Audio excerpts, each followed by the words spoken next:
வணக்கம். G news 24x7 செய்திகளுக்காக செய்தி வாசிப்பவர் உதயகுமார். கல்பட்டு ஏரியில் நிலத்தடி நீரை பாதுகாக்கும் பனை மரங்களை அகற்றிவிட்டு மண் அள்ளியதை கண்டித்து கிராம மக்கள் லாரிகளையும் ஹிட்டாச்சி இயந்திரங்களை சிறைபிடித்து போராட்டத்தில் ஈடுபட்டனர். திருவள்ளூர் மாவட்டம் எல்லாபுரம் ஒன்றியம் கல்பட்டு ஊராட்சியில் பொதுப்பணித்துறைக்கு சொந்தமான ஏரி ஒன்று உள்ளது. இந்த ஏரியில் இருந்து 6 வழிச்சாலை அமைக்கும் பணிக்கு மண் அள்ள கனிம வளத்துறை அதிகாரிகள் மற்றும் மாவட்ட நிர்வாகமும் பல்வேறு கட்டுப்பாடுகளுடன் அனுமதி வழங்கியது.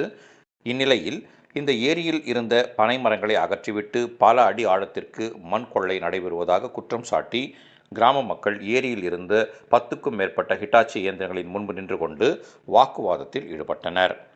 மேலும் இங்கிருந்து நாள்தோறும் நூற்றுக்கணக்கான லாரிகளில் தனியார் தொழிற்சாலைகளுக்கு மண் சப்ளை செய்யப்படுவதாக குற்றம் சாட்டுகின்றனர். இதன் பின்னர் லாரிகளையும் ஹிட்டாச்சி இயந்திரங்களையும் சிறைபிடித்து போராட்டத்தில் ஈடுபட்டனர். இதனால் மண் அள்ள வந்த ஏராளமான லாரிகள் ஏமாற்றத்துடன் திரும்பிச் சென்றது.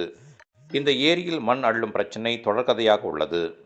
எனவே மாவட்ட நிர்வாகமும் கனிம வளத்துறை அதிகாரிகளும் சம்பவ இடத்திற்கு நேரில் வந்து ஆய்வு செய்து உரிய நடவடிக்கை எடுக்க வேண்டும் என கிராம மக்களும் சமூக ஆர்வலர்களும் கோரிக்கை விடுத்துள்ளனர்.